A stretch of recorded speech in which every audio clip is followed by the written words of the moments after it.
So the swing path, there are 3 steps. This is the way that I teach all my students for the backhand, all right? Number 1, you want to take the racket back. Number 2, you want to drop it. And number 3, you want to go over your shoulder. So there's 3 steps. Once again, I'm going to take the racket back. I'm going to drop. And then I'm going to swing over my shoulder. One more time. So all I'm going to do, I'm going to take the racket back. And why do you take the racket back? Because you want momentum. You guys want power. A lot of players, what they do is they just take it down here and then they try to hit. That's all their arms. The biggest shots in tennis come from your legs and come from momentum. So once again, I'm going to take the racket back. Then I'm going to drop. Why do we drop? So I'm going to take the racket back and we drop. The reason why we drop is because what? You guys have a net in tennis, right? You have to get under the ball to lift it. I'm going to put this right here to demonstrate, all right? So I'm going to take the racket back. I'm going to drop. And what I really want to do is I want to go low to high. That's how you're going to lift the ball. So when you drop, that's going to help you guys get under the ball. So if you guys ever net the ball while you guys are playing tennis, all you guys got to do is drop the racket. So once again, you're going to take the racket back and you're going to drop it.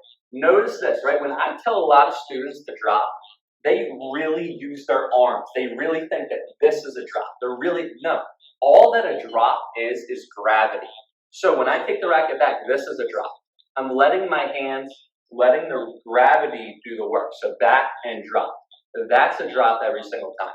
Another way that you can make sure that you're in the proper position to drop the racket is what? So here's a great cue to use, okay? So when you take the racket back and you drop, look, what can you guys see right now? What can you see? You guys can see a butt cap, right? I hope you guys can see the butt cap. So when you drop that racket, a great way to make sure that you're under the ball is you point your butt cap to the ball. So I'm going to take the racket back, I'm going to drop, and I'm going to point my butt cap to the ball. That means I'm good. That means I'm under the ball properly. Another way that you can think of it, if you don't like the gravity, if you don't like the butt cap to the ball, you can think that you always want your hands above your racket, the tip of your racket. So look, when I turn, I take the racket back and I'm dropping. I'm just showing you guys so you guys can see in the camera. My hands are always above the tip of my racket. You want your racket tilted downward so you can really get up on it, all right?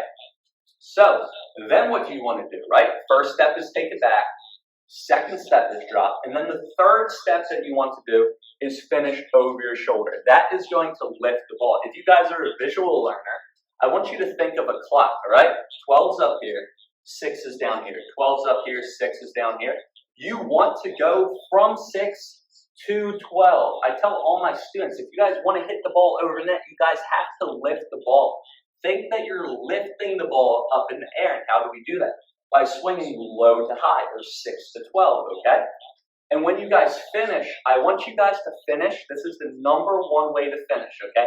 And a lot of players do not do this, and this is why they struggle. You want to finish with your elbows up. Both of your elbows up. Think that you're Tiger Woods. Think that you're Phil Mickelson or any other golfer. When you golf, right, you want to swing and hold your finish. You guys want to do that with your backhand too. You want to finish with your elbows up for 2 reasons. It's a great way to, it's a checkpoint, right? If you finish with your elbows up, your racket's doing the proper swing every single time. You don't have to worry about it. You're going to be swinging low to high. If you drop in elbows up, right? So that's #1.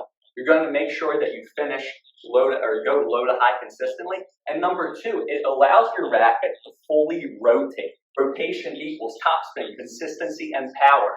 What happens with a lot of beginners is they try to shorten their swing, bunt the ball just to get it over. Okay, you guys can get it over the net, but if you really want to get to that next level, the more rotation you get, the more you let your racket go, the bigger of a ball you will be able to hit with less amount of effort. You won't have to swing as hard.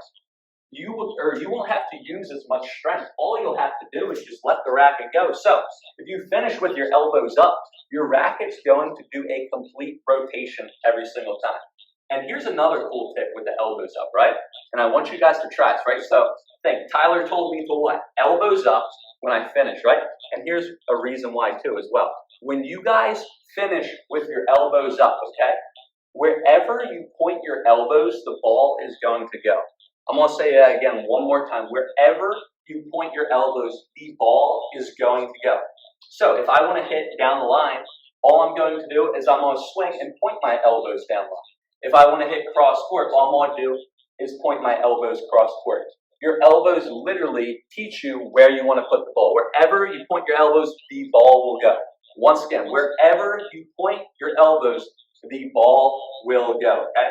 So, you want to take the racket back, you want to drop, and I gave you all those tips. You can either drop with your hands, racket tip below your hands, butt cat, or you can think gravity, okay?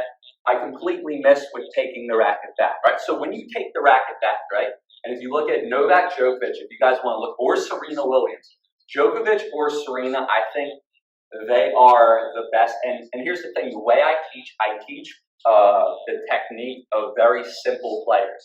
There are different variations of the backhand, but I try to teach it as simple as possible, right? So if you ever see Djokovic or Serena hit the backhand, when they take the racket back, so pretend I'm hitting over here, right? When they take the racket back, their strings are facing the gate or wherever. My strings, so if I want to hit this way, my strings are facing the side. Say if the baseline's along here, right? It's parallel with the baseline. You always want your strings facing to the side. What a lot of people do is they bend the strings other ways. No, when you take that racket back, your strings are facing to the side, okay? So if I'm on a tennis court, if I'm on a single tennis court, my strings are facing the gate, the side gate. Your strings are always facing to the side. Another thing that you want, look, when I take the racket back, the tip of my racket is above my hands. You want to take your racket back like this. The reason why is so then you can drop and get under in a hit. If you start with your racket down like this, it's going to be hard to get under. So 2 big tips when you take that racket back. Number 1, you want your strings facing the gate or to the side of the court. I'm hitting this way, right? And number 2, you want the tip of the racket pointed up, not vertical, but on like a diagonal. That's going to really help you get under the ball. So once again, let's just review. We worked on the take back. You want your strings to the side. You want the tip up. We're working on dropping, right? We went over that. And then we're going to finish over our shoulder every single time.